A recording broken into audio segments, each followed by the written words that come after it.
Setiap tanggal 17 Agustus, Indonesia merayakan kemerdekaannya. Bendera dikibarkan, lagu kebangsaan dinyanyikan, dan satu tanggal selalu diingat. Namun di balik euforia tahunan itu, ada fakta sejarah yang tidak bisa dipungkiri. Karena setelah proklamasi itu dibacakan, Indonesia tidak serta-merta diakui sebagai negara merdeka oleh dunia. Pengakuannya datang secara bertahap. Pada 22 Maret 1946, kurang dari setahun setelah proklamasi, Mesir menjadi negara pertama yang memberikan pengakuan de facto kepada Indonesia. Negara-negara lain seperti Suriah, Irak, Lebanon, Arab Saudi, Vatikan, dan Uni Soviet kemudian mengikuti. Dunia mulai mengakui eksistensi kita, namun satu pihak tetap menolak mengakui kemerdekaan Indonesia. Belanda. Penolakan ini tidak berhenti di meja diplomasi. Mereka melancarkan dua agresi militer yang mereka sebut sebagai aksi polisionil. Baru setelah tekanan dunia internasional, Belanda akhirnya mengakui kedaulatan Indonesia secara resmi. Pada Maret 2020, di hadapan Presiden Joko Widodo, Raja Belanda secara langsung menyampaikan permintaan maaf atas kekerasan ekstrem yang dilakukan Belanda selama Perang Kemerdekaan Indonesia. Dan untuk pertama kalinya, seorang Raja Belanda menyatakan penyesalan secara terbuka atas tindakan negaranya di masa kolonial. Disinilah pertanyaan besar itu muncul. Kapan sebuah bangsa benar-benar merdeka? Apakah kemerdekaan ditentukan oleh sebuah deklarasi, pengakuan internasional, atau oleh perjalanan panjang penuh konflik, diplomasi, dan tekanan politik? Dan untuk menjawab pertanyaan itu, kita perlu kembali ke awal dan memahami apa yang sebenarnya membuat sebuah negara dianggap merdeka.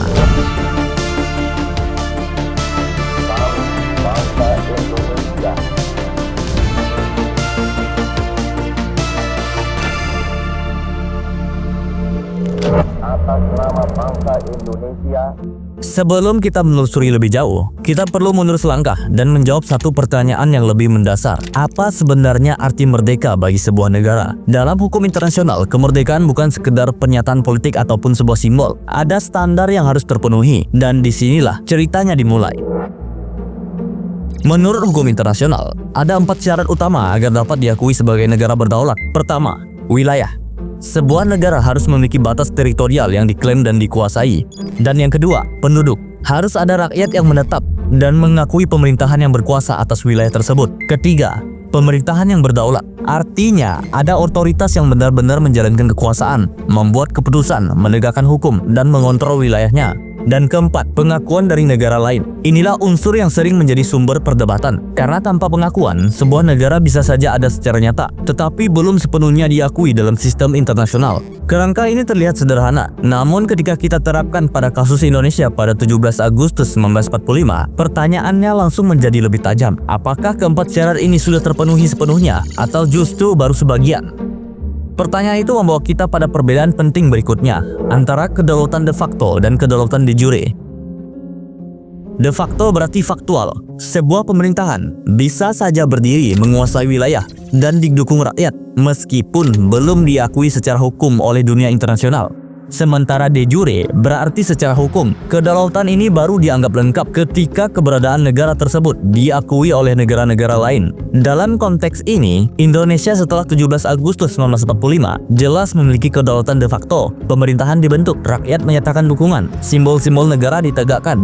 Namun ketika kita beralih ke dalam kedaulatan de jure, situasinya jauh lebih rumit. Belanda masih mengklaim Indonesia sebagai wilayah koloninya. Sebagian besar dunia internasional belum memberikan pengakuan, dan konflik bersenjata justru semakin panas. Artinya, Indonesia berada di sebuah wilayah abu-abu, merdeka secara nyata, tetapi belum sepenuhnya diakui secara hukum internasional. Dan setelah memahami kerangka ini, barulah kita siap masuk ke pertanyaan berikutnya. Apa yang sebenarnya terjadi setelah 17 Agustus 1945? Dan mengapa bagi Indonesia, kemerdekaan justru menjadi awal dari perjuangan yang jauh lebih panjang? Yang mengenai pemindahan kekuasaan. Jika pada bagian sebelumnya kita membahas arti kemerdekaan secara teori, maka pada bagian ini kita masuk ke dalam momen paling ikonik dalam sejarah Indonesia. Agustus 1945 adalah masa kekacauan global. Jepang yang selama 3 tahun terakhir menduduki Indonesia berada di ambang kekalahan.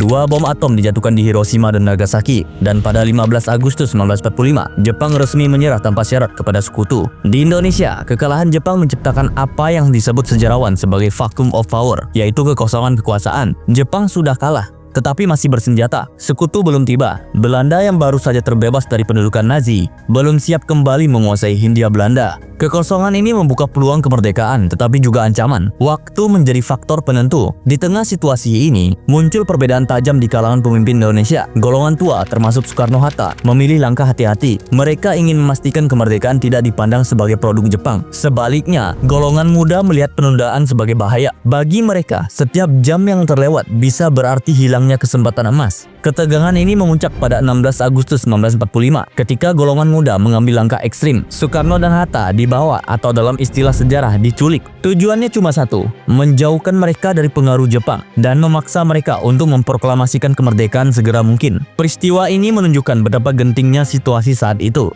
Setelah melalui kompromi panjang dan ketegangan yang intens, Soekarno dan Hatta akhirnya kembali ke Jakarta. Pada pagi hari 17 Agustus 1945, Indonesia diproklamasikan sebagai negara merdeka. Proklamasi ini tidak otomatis menyelesaikan persoalan kenegaraan. Batas wilayah republik belum dirumuskan secara jelas. Struktur pemerintahan masih sangat rapuh, dan status Indonesia di mata dunia internasional masih belum pasti. Dengan kata lain, proklamasi bukanlah akhir dari perjuangan, melainkan titik awal dari proses panjang menuju kedaulatan. Hari-hari setelah 17 Agustus 1945 jauh dari kata stabil. Pemerintahan baru harus membangun negara dari nol, sambil menghadapi realita bahwa dukungan masyarakat belum sepenuhnya merata. Di kota-kota besar, semangat republik menguat, namun di banyak daerah, loyalitas masih terpecah antara republik, Jepang, Belanda, dan kekuatan lokal. Militer Indonesia pun masih sangat lemah, persenjataan terbatas, organisasi belum matang. Ketika pasukan sekutu mulai mendarat, Belanda ikut kembali bersama mereka. Dan dari sinilah, konflik berubah menjadi revolusi fisik. Proklamasi telah diumumkan, namun justru itulah Indonesia harus mempertahankan kemerdekaannya dengan diplomasi dan senjata. Pertanyaannya kini bukan lagi apakah Indonesia telah memproklamasikan kemerdekaan, melainkan bagaimana republik yang baru lahir ini bertahan menghadapi agresi militer, tekanan internasional, dan perundingan yang menentukan nasibnya. Jawabannya membawa kita ke chapter berikutnya.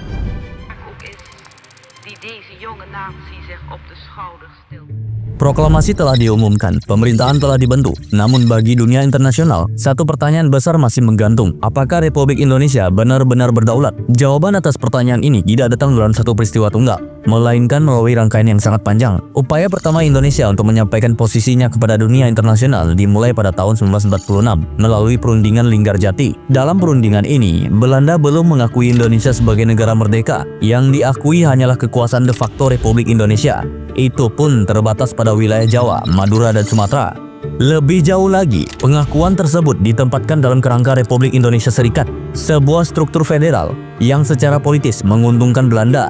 Dengan model ini, Belanda berharap dapat mempertahankan pengaruhnya melalui negara-negara bagian. Perjanjian berikutnya, seperti Renville, justru semakin mempersempit ruang gerak Republik. Garis demarkasi wilayah membuat posisi Indonesia kian terjepit, baik secara militer maupun diplomatik. Diplomasi awal ini menunjukkan satu hal penting. Indonesia mulai diakui keberadaannya, tetapi belum dianggap sebagai negara berdaulat sepenuhnya. Sementara perundingan berlangsung, realitas di lapangan jauh dari stabil. Dukungan masyarakat terhadap Republik tidak sepenuhnya merata. Di sejumlah wilayah, terutama di pedalaman, loyalitas masih terpecah. Ada kelompok yang ragu terhadap Republik. Ada pula yang masih terikat secara ekonomi dan sosial dengan sistem kolonial. Ketegangan ini diperparah oleh kondisi militer Indonesia yang masih lemah. Situasi ini pun dimanfaatkan oleh Belanda.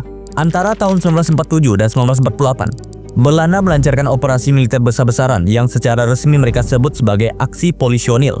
Istilah ini bukan sekedar pilihan kata, melainkan cerminan sikap politik. Belanda tidak mengakui kedaulatan Indonesia dan menganggap konflik ini sebagai urusan dalam negeri. Namun justru disinilah posisi Indonesia mulai menguat secara internasional. Agresi militer ini memicu reaksi keras dunia. Perserikatan bangsa-bangsa pun turun tangan. Amerika Serikat yang memiliki kepentingan strategis di kawasan ini mulai menekan Belanda secara diplomatik dan ekonomi. Konflik bersenjata yang semula melemahkan Indonesia perlahan berubah menjadi modal politik internasional. Tekanan internasional akhirnya memaksa Belanda kembali ke meja perundingan. Puncaknya terjadi pada Konferensi Meja Bundar. Pada 27 Desember 1949, Belanda secara resmi menyerahkan kedaulatan kepada Republik Indonesia. Namun pengakuan ini tidak datang tanpa syarat. Indonesia harus menerima beban utang Hindia Belanda, sebuah kompromi ekonomi yang berat bagi negara baru. Selain itu, satu persoalan besar ditunda penyelesaiannya. Wilayah Papua tidak langsung diserahkan kepada Indonesia. Artinya, meskipun Indonesia kini diakui secara hukum internasional, kedaulatannya masih belum utuh secara teritorial. Persoalan Papua menjadi bab terakhir dari perjuangan bangsa ini. Selama lebih dari 1 dekade setelah KMB, sengketa Irian Barat terus membayangi hubungan Indonesia-Belanda. Isu ini tidak lagi sekedar soal wilayah, melainkan simbol penyelesaian warisan kolonial.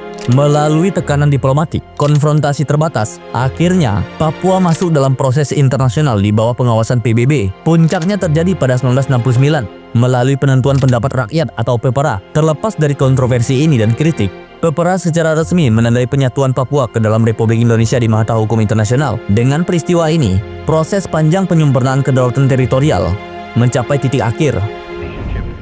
Between the peoples of the Netherlands and of Indonesia. Apapun sudut pandangnya, satu hal tidak bisa disangkal. Kemerdekaan Indonesia adalah hasil jerih payah. Ia tidak lahir dalam satu hari, tidak selesai dalam satu peristiwa. Proklamasi 17 Agustus 1945 adalah titik awal saat bangsa ini dengan berani menyatakan pilihannya untuk merdeka. Dan hari ini, yang pantas kita lakukan adalah sederhana.